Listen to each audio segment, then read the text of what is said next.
Y bueno, gracias a Dios estamos hoy con la oportunidad de comenzar este curso con la intención de poder ayudarnos a desarrollar nuestra capacidad de entendimiento acerca de lo que implica la planificación, específicamente la planificación estratégica y todo el proceso de planificar para impulsar la efectividad de nuestro ministerio. Una de las cosas más interesantes en el diario caminar de la vida cristiana es recordar que el ministerio cristiano no es aislado de todo el proceso natural de administrar algo que se nos ha encomendado. Algunas veces se tiende a super espiritualizar y llegar a conclusiones como de que no podemos traer al ministerio cristiano ideas que van de la mano de las ciencias que el hombre inspirado por Dios también ha podido desarrollar. Y es el caso con la administración.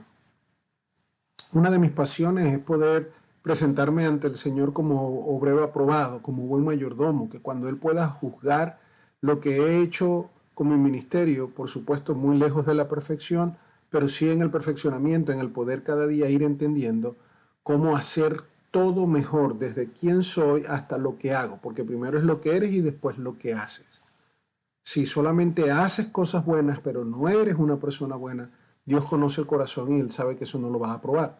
Entonces, la idea de todo este curso es poder ayudarte a entender cómo, si tienes una labor de líder, de presidir la iglesia o un ministerio cristiano, o obviamente tu propia familia y tu propia vida, tú puedas hacer uso de esta herramienta que es la planificación para maximizar así los resultados, porque tenemos resultados que presentarle al Señor y Él va a estar exigiendo y esperando de nosotros lo mejor.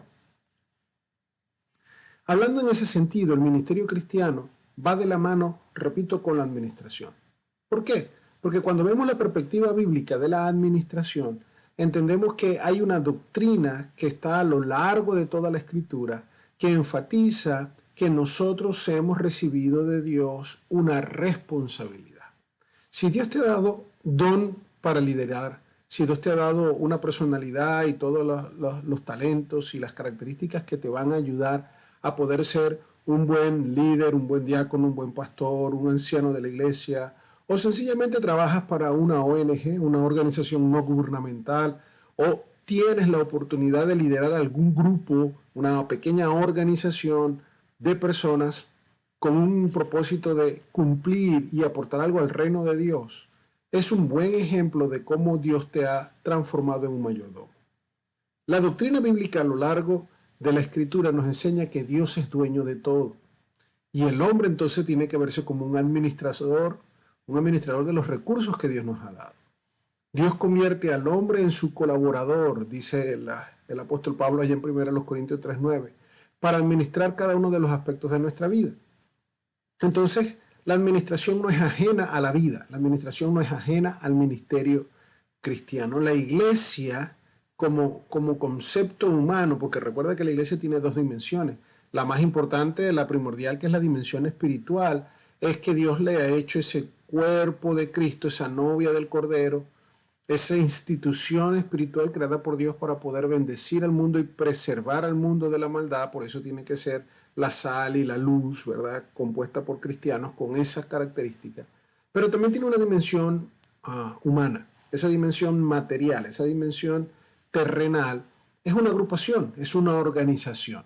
Es un grupo de cristianos cuyo desarrollo doctrinal y práctico y espiritual depende del Espíritu Santo, fundamentado en la Biblia, y ha sido establecida por Dios para crear un movimiento en obediencia, para crear un impulso que lleve al cristiano a poder involucrarse en ejecutar la gran comisión, en cumplir el gran mandamiento, en impactar, repito, para preservar a la tierra, predicar el evangelio y permitir que la predicación pueda llegar al corazón y a la mente de todos aquellos que Dios ha destinado para salvación. Pero esa organización está compuesta por recursos humanos, recursos materiales, lo vamos a ver más adelante, pero como organización, esa dimensión material, física, terrenal de la iglesia que a veces está estipulada también por la ley del hombre, porque cada nación tiene su propio concepto de cómo definir la iglesia. Entonces esa iglesia también tiene responsabilidades gubernamentales, esa iglesia también tiene que, que ejecutar administrativamente y contablemente un presupuesto, tiene que dar cuenta al hombre que fiscaliza, tiene que dar cuenta a la misma congregación, porque si es uno de los tipos de congregación que vamos a estudiar en todo este curso, sabemos que hay asamblea, sabemos que hay algún tipo o de concilio que se le tiene que dar una respuesta, se le tiene que presentar una explicación de cómo se están haciendo las cosas. Eso es administrar, eso es administrar. Por esa razón, hace muchos años cuando lo entendí, fue mi deseo, que gracias a Dios se pudo culminar, de ir a la universidad y estudiar contaduría pública, administración, para poder ejecutar como pastor, no solamente necesitar la teología, no solamente necesitar la Biblia, sino también desarrollar características y capacidades de administrar, porque somos líderes de un organismo, de una organización que tiene un propósito y se le tiene que dar cuenta al jefe, al dueño que es Dios. La administración entonces es necesaria, porque ella trae eficiencia, porque ella trae eficacia, porque ella te trae orden en el trabajo que llevas a cabo en la iglesia, en la organización que Dios te ha permitido presidir. Para que cada uno de los recursos que tú estás utilizando, incluyendo el más difícil, pero a la vez el más importante, que es el recurso humano, tú puedes utilizarlo sabiamente para alcanzar los logros que Dios ha puesto para ti en el reino. La mayordomía es un concepto bíblico. La mayordomía define nuestra obediencia práctica en la administración. Porque si yo administro correctamente, estoy siendo un buen mayordomo. Estoy llevando las cosas conforme a las instrucciones que se me han dado. Porque todo lo que está bajo nuestro control no nos pertenece, se nos ha confiado, es algo de Dios. La iglesia donde tú sirves, la iglesia donde yo sirvo, no es nuestra iglesia, es la iglesia de Dios. Y nosotros tenemos que pensar y administrar cada detalle en ella con el respeto y con el amor a Dios, la gratitud a Dios, pero con la responsabilidad de hacerlo bien. Entonces la administración y la mayordomía van de la mano, ¿verdad? Muchas veces se utilizan hasta como sinónimos porque ambas tienen que ver con ejecutar correctamente el ejercicio de algo que no te pertenece, pero que ha sido comisionado a... Pero ambas son consagración. Es la consagración de tu vida, es la consagración de mi vida, es la consagración de la iglesia, de la organización, a Dios, para que comience eso a ayudarnos a entender una perspectiva correcta de lo que estamos haciendo, porque es algo que está en el servicio a Dios. La mayordomía reconoce en la práctica que no tenemos derecho de controlarnos a nosotros mismos o controlar nuestras propias propiedades. Dios es el que tiene el control, Él es el dueño. Esto significa que cada administrador de Dios, aquel que Dios ha puesto para llevar a cabo alguna tarea, le pertenece a Dios en persona y en concepto general de la organización. Estamos bajo su permanente autoridad mientras administramos sus asuntos. La mayordomía fiel y correcta significa que reconocemos entonces plenamente que Él es el dueño, que vamos a ejecutar conforme a sus directrices, que le pertenecemos al Señor, quien nos compró con sangre, quien dio su vida por nosotros en la cruz del Calvario, quien fundó la iglesia y dijo, esta es mi iglesia y la voy a fundamentar sobre la piedra angular que es el propio Jesucristo, que también incluye su verdad, su palabra, y que fue puesta aquí en la tierra con un propósito especial, propósito de cumplir el hacer que el reino de los cielos llegue a la vida de cada quien. Cuando nosotros analizamos los escritos del apóstol Pablo, vamos a ver que él habla de oikónomos. Esa palabra oikónomos recibe su pleno significado en lo que él ve como una responsabilidad de predicar el evangelio como una comisión dada por Dios. Es decir, él tenía que ser el administrador de esa responsabilidad. Allá lo podemos mirar en 1 Corintios 9:17. Pablo hace referencia a que su llamado proviene de Dios y este llamado es la administración, la mayordomía de la gracia de Dios para un ministerio que es un misterio divino revelado a través de Cristo, como lo dice en Efesios 3:2.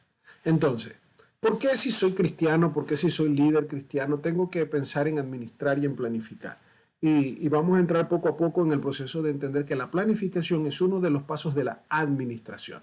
Este curso no es un curso de administración pleno, es un curso sobre planificación, planificación estratégica, pero estoy comenzando desde el entendimiento del por qué la administración es necesaria y entonces entenderemos que la planificación es parte de esa administración. El ministro, el pastor, el líder, tu función de servicio a Dios al presidir, tiene que contener la realidad de que tú seas visionario. Es decir, que ya Dios ha establecido cuáles son los fines últimos de nuestra responsabilidad. Ya Dios nos ha dicho cuál es el resultado final que Él espera y nos da suficiente información de cómo realizarlo paso a paso. Pero entonces tú tienes que ser visionario, tienes que ver, ok, cómo yo llevo a cabo lo que Dios me encomendó. En mi cultura, en mi comunidad, en mi contexto, en cada una de las cosas que identifican como particular a tu vida, tu ministerio, la iglesia donde estás sirviendo. Lo que significa entonces que la iglesia debe dirigirse y se deben tomar decisiones para cumplir paso a paso su comisión y dirigirla correctamente para alcanzar el objetivo. De repente Dios te ha llamado y sientes un llamado particular para hacer misiones, pero no cualquier misión. Y digo con cualquier misión el hecho de que misión, es predicar el evangelio, pero el llamado a determinado grupo étnico o determinada zona geográfica implica una administración distinta de los recursos para poderlo ejecutar, tanto de tu propia vida, aprender un idioma nuevo, que no puede ser un idioma que no se hable en esa zona. Entonces es un ejemplo de cómo somos administradores y tenemos que visionar, ok, ¿cómo aprendo? ¿Qué curso tengo que hacer? ¿De qué manera me involucro dentro de esa sociedad? ¿De qué manera me posiciono en una comunidad? ¿Cómo consigo una casa de paz que abra sus puertas para poder ser allí el inicio, el punto clave de contacto con esta comunidad a la que quiero plantar una iglesia, a la que quiero evangelizar? Esas son maneras de poder ver en la práctica cómo tenemos que tener visión. Sin una visión clara, sin una filosofía de ministerio, sin una comprensión de los programas y las actividades que se tienen que ejecutar, la iglesia se mueve sin sentido, va sin dirección. Y para que el pastor pueda administrar la iglesia correctamente ante Dios y ante aquellos al cual él tiene que rendir cuentas, que incluye la congregación, necesita entonces ser alguien que presenta la visión, que desarrolla una misión y que debe ponerlo por escrito. Y eso es lo que se llama el plan estratégico. Es decir, ese a dónde vamos a ir, cómo lo vamos a realizar, cuáles son los valores y los principios que respaldan este proyecto, qué estrategias se va a implementar. Eso cuando se escribe y se establece en un documento que se pueda mostrar a otros para inspirar y para ayudarles a entender y reconocer el trabajo adecuado. Eso es lo que se llama el plan estratégico. La iglesia, repito, es una verdadera empresa administrable. La palabra empresa tiene sus connotaciones a veces netamente comercial y la gente dice una empresa es aquello que vende un producto para generar un profit, para generar una ganancia. Entonces la iglesia no califica como empresa. Y ciertamente, no quiero que se le permee a algo tan especial y tan sagrado como la iglesia esa idea mercantilista. Pero una empresa, por ejemplo, como lo describe el profesor Reyes Ponce, es una organización que está conformada por elementos tales como bienes materiales, que sería el elemento pasivo, por hombres, seres humanos, que es el elemento activo, y por sistemas o normas de conducta, disciplina y orientación. La iglesia está integrada por esos tres tipos de elementos. Entonces, se parece a la empresa porque hay que administrarla, hay que dirigir los bienes materiales, hay que tomar decisiones sabias para que ellos puedan ser bien utilizados. Hay un recurso económico que en el caso de la iglesia no es producto de la venta de ningún tipo de servicio, de prestación de servicio. Sabemos que el ingreso económico que tiene por lo general las iglesias, y digo por lo general porque hay iglesias que han fundado escuelas, hay iglesias que tienen algún tipo de alternativa para generar algún tipo de ingreso, pero por lo general es una ofrenda o un diezmo, es decir, es un aporte voluntario de aquellos que forman parte de ese propósito. La idea de empresa que relaciono con la iglesia es que la empresa tiene el propósito de lograr un objetivo. No es solo una organización, no es un club que quiere divertirse, que quiere ahí hangar, pasar el tiempo juntos y estar. La empresa es una organización que tiene un objetivo y que trabaja para cumplir ese objetivo. En el caso de las mercantiles, de las comerciales, necesitan vender un producto o prestar un servicio para generar un ingreso. En el caso de la iglesia, su empresa, es decir, su propósito y su empeño es poder cumplir con lo que Dios le comisionó, que es predicar el evangelio, que es hacer discípulos, que es enseñar la palabra, que es extender el reino de Dios. Entonces, ambas necesitan una organización. Es triste, y solo hago esta nota para aclarar, es triste cuando uno puede ver que hay, tristemente, existe iglesias que realmente ahora adoptan una mentalidad mercantilista, comercial, y existen para producir dinero, explotando, manipulando la doctrina bíblica y explotando a sus miembros a través de doctrinas como la prosperidad o algunas que van relacionadas.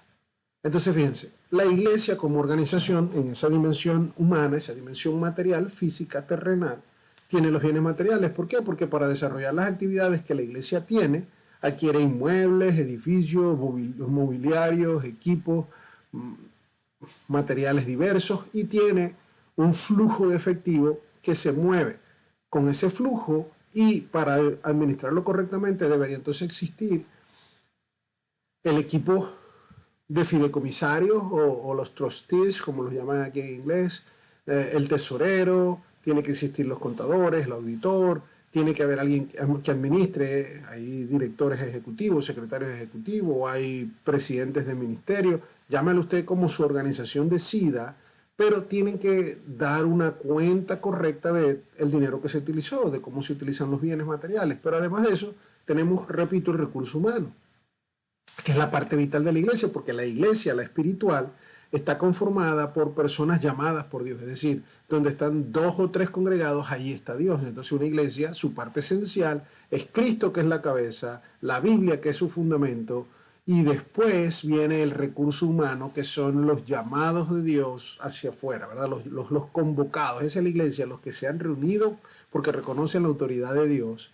Entonces, ese grupo de personas, esos individuos que van desde el ángel que Dios pone en la iglesia, que puede ser el pastor, hasta el resto de los involucrados, llamados oficialmente o laicos en su servicio, son seres humanos que necesitan ser dirigidos hacia donde van.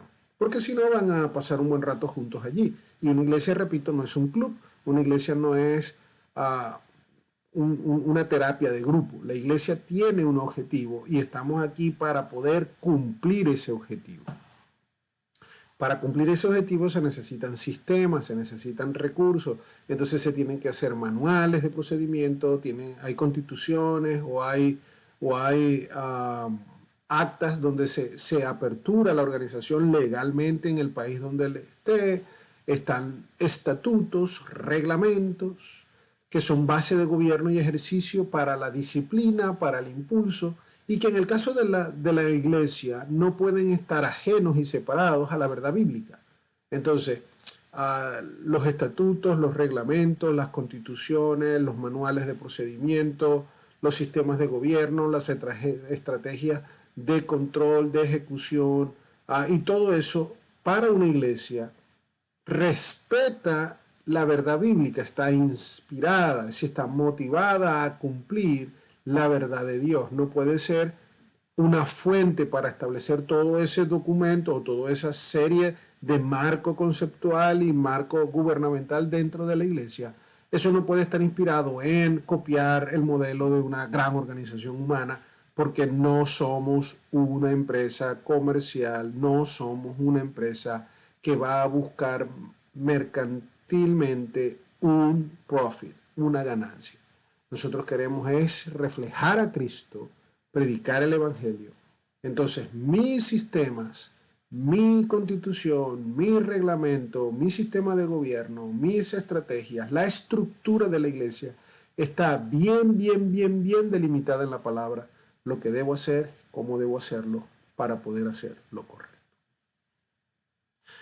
Es más, cuando nosotros miramos la palabra, la leemos desde el Antiguo Testamento, el Nuevo Testamento, vamos a encontrar que Dios ha sido el más grande administrador de la historia, que esto no es un concepto netamente científico humano, que esto no es algo ajeno a su realidad, porque Dios es el administrador por excelencia. Cristo lo es también porque es Dios y el Espíritu Santo ejecuta en nuestras vidas una labor de supervisión y control, ¿verdad? Una labor que son elementos de ese ciclo de la administración. Él sentó las bases de una organización eficaz. La iglesia la fundó Cristo, Él lo proyectó. Si Dios es realmente el más grande administrador, Él es visionario, Él planificó desde el protoevangelio, en Génesis 3, cuando Dios dice que ahora Él iba a tener una solución para la desgracia que vino a través del pecado del ser humano, y entonces que de la simiente de la mujer vendría el que iba a rescatar, y ese heriría a la serpiente en la cabeza, la destruiría. Y esa era la visión de Dios, de decir, tengo un plan para redimir y restaurar lo que el pecado y lo que Satanás ha querido destrozar. La administración es una técnica, es una ciencia, ¿verdad? Una ciencia que te va a ayudar a entender. Miren, Dios, Él se concentró en poder escoger a Abraham, en poder desarrollar un pueblo. Escogió un pequeño grupo de 12 después en el Nuevo Testamento y los comisionó para cumplir una actividad. Es decir, Dios ha tenido un plan. Pablo en las cartas que escribe a los Corintios enfatiza que el siervo de Dios debe ser un buen administrador. Lo volvemos a resaltar. Dice, se requiere que los administradores, sean hallados fiel. Entonces no es cualquier administrador, sino que sea hallado fiel. Y miren esos tres conceptos en ese pequeño versículo. El primero es que para ser administrador del ministerio de Dios es necesario que tú seas un servidor. Es necesario que tú seas un cristiano redimido, que tú puedas consagrar tu vida a Cristo porque entiendes el llamado que Él te está haciendo a salvación a través de la convicción de pecado y la fe que es dada por el Espíritu Santo para que tú puedas venir a Jesús. Luego de ser cristiano, de ser un servidor, es necesario que esos ministerios de Dios, es decir, la verdad, la iglesia, su doctrina, esos factores divinos y humanos puedan ser administrables, es decir, que tú puedas tomar la responsabilidad de ejecutar responsablemente una tarea entendiendo que esto no te pertenece. Y tercero, es necesario que lo hagas con fidelidad, no a tu manera. Entonces, no puede haber un administrador, un director ejecutivo o un CEO, como dice en inglés, que pueda administrar las cosas de la iglesia si esa persona no es cristiana. Eso es un requisito indispensable porque entonces Jesucristo no es tu Señor, Jesucristo no es tu máxima autoridad, la Biblia no es un fundamento de verdad que alguna vez no se te vaya a ocurrir a ti levantarte contra ella porque no la respetas. Entonces por eso no puede haber, tú no puedes sacar un administrador de una empresa comercial, mercantil y traerlo a la iglesia porque él tiene buen currículo, vamos a tenerlo aquí para que administre un área. No estamos bajo el mismo fundamento, no sería un yugo igual si queremos usar otro término comparativo de lo que la Biblia nos enseña. Entonces el administrador por excelencia es Dios y Él busca personas que administren como Él lo hizo, que desarrollen un plan como Él lo hizo, que puedan cumplir con tareas. En el Antiguo Testamento, si queremos hacer un recuento así somero, general, nos vamos a dar cuenta que tanto en el Antiguo como el Nuevo están repletos de ejemplos de planificación, de organización, de reclutamiento de personal, de dirección, de evaluación, de control. Mucho antes de que aquí en el Occidente se empezaran a utilizar esos conceptos para desarrollar todo lo que es el marco de la administración o la ciencia administrativa. La Biblia, como fuente inagotable de sabiduría, abunda en información y ejemplos sobre la organización y el orden en materia administrativa. La creación de Dios demuestra una habilidad administrativa espectacular donde Él planeó, ejecutó, organizó y evaluó cada etapa creativa realizada capa a capa bajo su control divino, sin que nada faltara, sin que nada solara. Él al final decía, y vio Dios que lo que hizo era bueno, y planificó hacerlos por días, por etapas, ¿verdad? Por secciones, y fue creando con un sentido de progreso sistemático y terminó con el cenit poniendo allí al hombre como el administrador de todo esto. Entonces fíjate, el mismo hombre fue puesto como administrador de la iglesia, pero también antes había sido puesto como administrador de la creación, y en el caso de la familia también Dios ha puesto un administrador en la familia y a una subadministradora o directora ejecutiva que es la esposa para que sea complemento, en ese dúo especial para hacer de la otra institución creada por Dios con un propósito redentor es la familia, porque la familia también va a presentar la verdad de Dios a esas generaciones que vienen y así van a poder consagrarse a Dios temprano. Entonces la institución familia y la institución iglesia tienen mucho en común, porque tienen un propósito similar, porque tienen un dueño similar que es Dios. Entonces la Escritura nos muestra que Dios no se complace con la confusión, no le gusta el desorden, sino que más bien es ordenado y desea que todo se haga de esa manera. Lo vemos en 1 Corintios, el capítulo 14, pero específicamente los versículos 33 o el versículo 40 nos hablan de esa verdad. Desde Génesis vemos el relato de la creación, repito, donde están allí las dudas, sin lugar a duda, de un plan que estableció para hacer las cosas. Después con Noé Dios también replanifica y dice, no es bueno que el hombre siga haciendo tanta maldad, voy a cambiar mi accionar. Entonces él ejecuta un diferente plan. Luego llama a Abraham, le promete la gran generación, establecer un pueblo con él. Eso es planificación. Después con Moisés le da leyes y les organiza, les dice cómo dirigir al pueblo de Israel, establece el tabernáculo, pone reglas en Levíticos para los sacerdotes, para los levitas, es decir, Dios ha sido un hombre, Dios ha sido alguien que quiere guiar al hombre a ejecutar las cosas de una forma correcta. Entonces nos ha dado recursos. La Biblia es un recurso indispensable para nosotros. Cuando iban a conquistar Canaán después de salir de Egipto, Dios llama a Josué y también le da planes de conquista. Dios levanta profetas para ejecutar su plan redentor, para reconstruir, para establecer, para reedificar, como Nehemías, como Esdras, como cada uno de ellos que cumple una función de representar a Dios y de poder hacer las cosas de una forma especial. El Nuevo Testamento, Él escoge a los 12, los prepara, los capacita, les enseña las verdades del reino. Pablo en Efesios 1 dice que Dios nos eligió, nos predestinó de antemano para cosas buenas, es decir, que ya Dios lo ha tenido planificado. La salvación no es algo que surgió de la nada, es una planificación de Dios. Como resultado de sus planes divinos, escogió a María, a José, a los 12, decidió comenzar su ministerio en un sector, por eso Jesús fue a Samaria, a Judea. Él estuvo por allí haciendo un trabajo durante 3 años que no fue a la ligera, tenía un propósito. Todavía su tiempo no había llegado, entonces fue progresivamente hasta estar listo para ejecutar la redención a través de la cruz. Tanto es así que en Lucas 14, 28, 32 tenemos allí a Jesús enseñando acerca de la importancia de la planificación. Quien va a sentarse a construir una torre, o si un rey va a ir a la guerra contra otro rey, cuenta cuántos soldados tiene. Él hablaba de la importancia de que es necesario sentarse, ver qué recursos tengo, qué propósito he establecido, cómo alcanzo ese propósito, cómo lo ejecuto y cómo administro mis recursos. Los apóstoles en el cumplimiento de su misión también planificaron. Pablo hizo varios viajes misioneros, Pedro hizo también esfuerzos por alcanzar la mentalidad judía y redimirla con la verdad del Evangelio de distintas maneras. Cada uno de los apóstoles ejecutó la misión que Dios le dio, siendo visionarios de cómo hacerlo de la mejor forma. Entonces, déjenme ir concluyendo este tiempo de hoy de introducir el curso de planificación estratégica, determinando el concepto de qué es la planificación. Y la planificación es un proceso que empieza con un cuadro mental, que esa es la visión, de donde quiero llegar, donde voy a estar en el futuro, qué quiero hacer, allá quiero ir. Entonces, ¿cómo llego allá? Ese va a ser el plan. ¿Cómo llego allá? Ahora, la planificación estratégica o el marco conceptual general incluye esa visión hacia dónde quiero ir.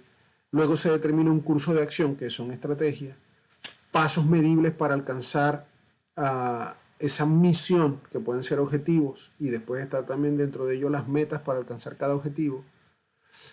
Si fuera un viaje es como si vamos viendo letreros que nos dan las políticas y los lineamientos, los procedimientos correctos, son como esos letreros en la vía que me ayudan a no desviarme.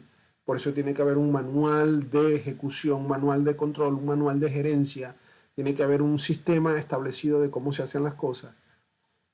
y se lleva a cabo ejecutando los recursos disponibles. Repetimos lo que veíamos antes: material económico, recurso humano y desarrollando a los sistemas necesarios para poderlo cumplir, los medios. La planificación es una herramienta de acción para decidir qué vamos a hacer y por qué. Entonces se supone que se crea el plan. El plan tiene mucho beneficio porque te ayuda a clarificar dudas acerca de tu trabajo realizar. Ahora, el plan nunca va a sustituir la dirección de Dios y la dirección del Espíritu. Eso tiene que estar bien claro. La planificación es un proceso de toma de decisiones, porque para ejecutar tu plan tienes que tomar decisiones diarias. Al verlo escrito sabes hacia dónde vas, qué debo hacer, qué no debo hacer, en base a lo que Dios te ha dicho, en base a lo que han trabajado. Después vamos a ver cómo se lleva a cabo el plan, cómo se establece. Ese es todo el curso. Pero es importante que ames la planificación, porque tú mismo planificas tu día, espero yo. Tú mismo planificas cada hora de tu día, qué vas a hacer, cómo vas a alcanzar tu objetivo, si tu objetivo es ahorita estudiar porque el proyecto o la visión final que tienes en varios años es verte ya graduado si estás estudiando. Quiero verme graduado. Entonces esa visión de que en 5 años quiero ser o me veo graduado ejerciendo mi ministerio o mi profesión. Entonces la misión implicaría ahora cómo lo voy a hacer. Es decir, soy un estudiante de determinada área que ejecuta disciplina y acción día a día por medio de la lectura, etcétera, memorización, etcétera, para alcanzar esto. Entonces, la planificación es esencial en el trabajo de un gestor. Eres un líder que se le ha otorgado la tarea de presidir. Presidir implica la responsabilidad de dirigir algo, la autoridad que se te ha concedido. Entonces, así puedes alcanzar los objetivos establecidos. Planificar supondrá crear una herramienta con la que puedes conseguir el valor deseado. Esa herramienta nos ayuda a tener los resultados. Esa herramienta es el plan. El plan es una foto de lo que quieres y las instrucciones de cómo alcanzarlo. Es como una instrucción para armar un mueble que acabas de comprar. Si la iglesia quiere presentar el evangelio al mundo entero, sembrar nuevos puntos de predicación, discipular, si quieres impactar la sociedad donde estás, si quieres llevar a cabo un ministerio pulcro, entonces tienes que planificar cómo hacerlo. Algunas personas sobre espiritualizan y dicen, no, no es necesario, el Espíritu me va diciendo. Y diría un dicho bien popular, ni calvo ni con dos pelucas, ¿no? No se puede ser así, no puedes sobre espiritualizar, pero tampoco puedes pretender planificar al punto de que vas a controlar al Espíritu Santo. La planificación no es mística, no es mágica. Planificar es ver el futuro con esperanza de que se llegará allá, pero poniendo todo en manos de Dios. Santiago 4:15 nos dice que no podemos ser arrogantes y decir, mañana haré, mañana no. La planificación no es retar a Dios. La planificación, si no está dirigida por Dios, no sirve para nada. Son buenas ideas humanas. Un ejemplo de eso lo tenemos con el apóstol Pablo, cuando cumpliendo su misión de evangelizar, a Dios lo corrige y le manda al varón macedonio que le dice, Pablito, no es para acá, tienes que moverte hacia allá, pasa a Macedonia y ayúdanos. Entonces Dios corrige el plan que Pablo estaba ejecutando porque Dios tenía obviamente una visión más clara de cómo ejecutar las cosas, de qué hacer para tener el éxito. Entonces, disfrutemos de este tiempo juntos, de hablar de planificación estratégica, de proyectarnos como buenos administradores de la gracia que Dios nos ha concedido y seamos fieles y disciplinados para que estos conceptos puedan conseguir en nuestra vida un nicho de desarrollo, podamos internalizarlos, podamos ponerlos en práctica. Dios te bendiga.